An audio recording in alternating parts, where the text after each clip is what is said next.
21वीं शताब्दी के इस गतिमान इन्वायरमेंट दुनिया जो लोगों को टेक्नोलॉजी की तरफ काफी तेजी से खींच रही है, इसी दुनिया के एक छोटे से हिस्से के छोटे से शहर के बारे में बात करें। बक्सर के महत्वपूर्ण 10 टॉपिक। पुराना इतिहास, बक्सर का युद्ध, चौसा का युद्ध, राम रेखा घाट, नौलखा मंदिर, नाथ मंदिर, बक्सर का किला, रानी कुआं, चमड़े का राजा कमल सिंह का किला। बक का अर्थ बगुला होता है और सर का अर्थ तालाब होता है।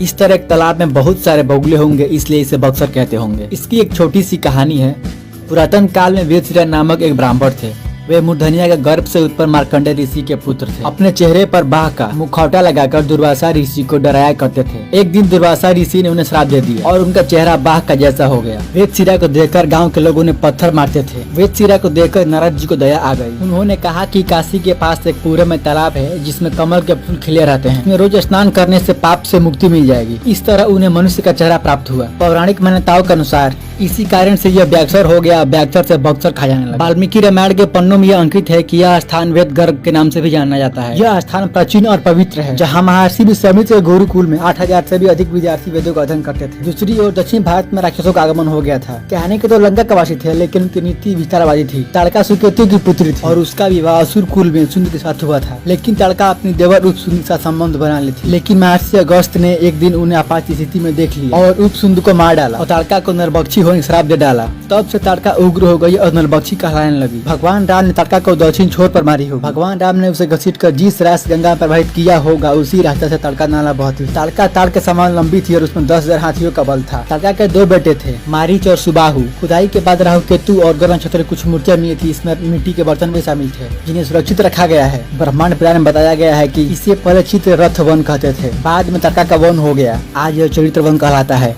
हमारे धर्म ग्रंथों में कहा गया है कि जब जब धर्म की हानि होती है तब तब भगवान पृथ्वी पर अवतार लेकर धर्म की रक्षा करते हैं। यहीं पर महर्षि कश्यप और उनकी पत्नी अदिति ने गौ तपस्या करके भगवान विष्णु को प्रसन्न किया था और उनसे वर प्राप्त किए थे। उन्हीं की तरह तेजस्वी पुत्र हो। महर्षि कश्यप और अदिति दूसरे जन्म में राजा दशरथ और कौशल्या हुए और पुत्र के रूप में प्रभु श्री राम ने जन्म लिया। थोड़ी दूर अहिल्या नामक एक गाँव है। ऐसा कहा जाता है कि अहिल्या परम सुंदरी थी और महर्षि गौतम की पत्नी थी। सभी देवता मोहित थे। महर्षि गौतम भर के समय गंगा स्नान करने गए थे, तब इंद्रदेव ने गौतम को रूप धारण कर अहिल्या का भंग कर दिया था। तब अहिल्या गौतम ने पत्थर के शिला में साथ दिया। फिर भगवान राम के दर्शन मात्र से वह नारी बन गई। यहीं पर अहिल्या का मंदिर भी है। बक्सर से 5 कोस की दूरी के भीतर कुछ ऋषियों का आश्रम, जहाँ पर भगवान राम आशीर्वाद लेने गए थे। इसे ही 5 कोसी कहते हैं। भगवान राम जब चरित्रवन आए तो यहाँ के संतों ने लिट्टी चोखा खिलाया था। तब से यह पर्व के रूप में मनाते हैं। इसका स्वाद का जिक्र बिहार समेत पूरे भारत देश में है। हजारों की संख्या में लोग यहाँ पर आते हैं। इस पर एक गाना भी बना था। लिट्टी चोखा बनल बड़ा मजेदार, जे खाई नहीं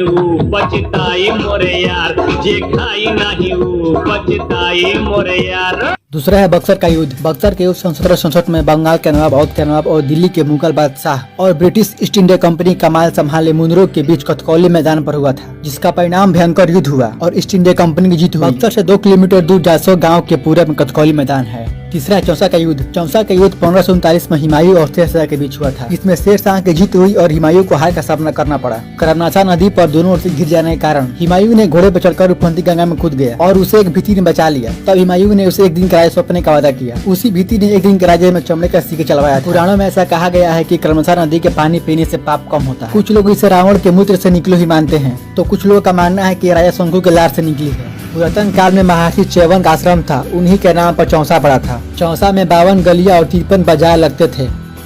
बक्सर पूर्वी उत्तर में गंगा नदी किनारे बसा है। बक्सर जिला बिहार राज्य का पहला जिला है जहां से गंगा गुजरती है। बिहार की राजधानी पटना है जो बक्सर से 125 किलोमीटर दूर स्थित है।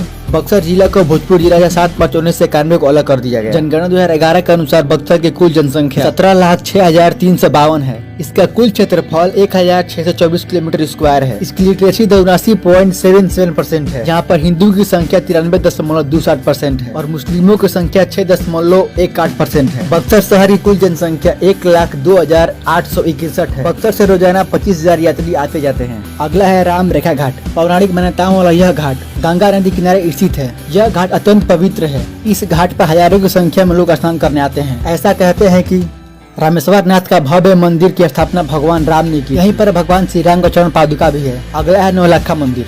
मद्रास के किसी धनी सेठ का कोई पुत्र नहीं था, तब तक दंडी स्वामी के आशीर्वाद से उसे पुत्र प्राप्त हुआ। उसी सेठ ने 9 लाख रुपए खर्च करके इस मंदिर को बनवाया था। यह मंदिर देखने में अद्भुत और आकर्षकमय है। इस मंदिर के चारों तरफ हजारों की संख्या में मूर्तियां लगी हैं और इसके महत्व को और बढ़ाती है। अगला नाथ मंदिर। नाथ बाबा का मंदिर कई गुम्बदों वाला मंदिर है जो प्राचीन और अपने आप में परिपूर्ण मंदिर है। यहाँ पर कई सारी मूर्तियाँ देखने को मिलेंगी। यहाँ पर आने से लोगों की मनोकामनाएं भी पूर्ण होती है। इसमें एक अद्भुत नया पत्थर है जो पानी के ऊपर तैरता है। इस मंदिर के अंदर आप फोटो नहीं खींच सकते हो।